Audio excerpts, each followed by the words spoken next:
दूसरों के लिए गड्ढा खोदता है वो उसमें खुद गिर जाता है। दुश्मनी की आग में इतना न जलो कि अपना नुकसान हो जाए। सियासत पर भी ये बात लागू होती है।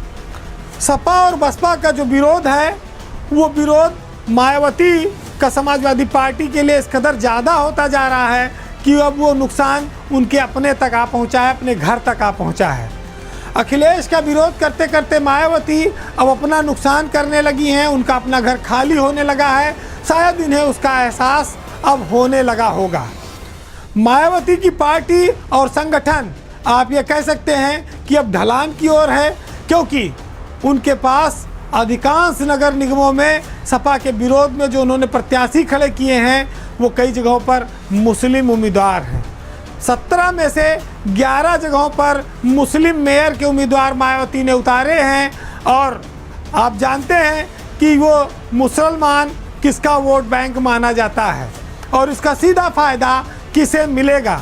अगर सपा के मुस्लिम वोट कटेगा तो फ़ायदा बीजेपी को जाएगा। हालांकि मायावती सपा को नुकसान पहुंचाते पहुंचाते अपने नुकसान पर आ गई हैं।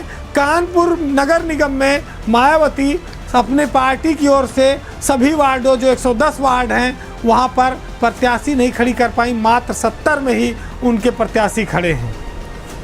बीएसपी की स्थिति एक छोटे राजनीतिक दल जैसी होती जा रही है। कानपुर का उदाहरण सबके सामने है, जहां पिछली बार मायावती ने 110 में से 88 उम्मीदवार उतारे थे, इस बार उनके पास 17 उम्मीदवार हैं। कई नगर पालिकाएँ ऐसी हैं, पंचायतें ऐसी हैं जहां बीएसपी प्रत्याशी नहीं खड़ा कर पाई है। उसकी हालत बेहद ख़राब है और मायावती को इस बात का एहसास हुआ तो वो काफ़ी नाराज़ हैं।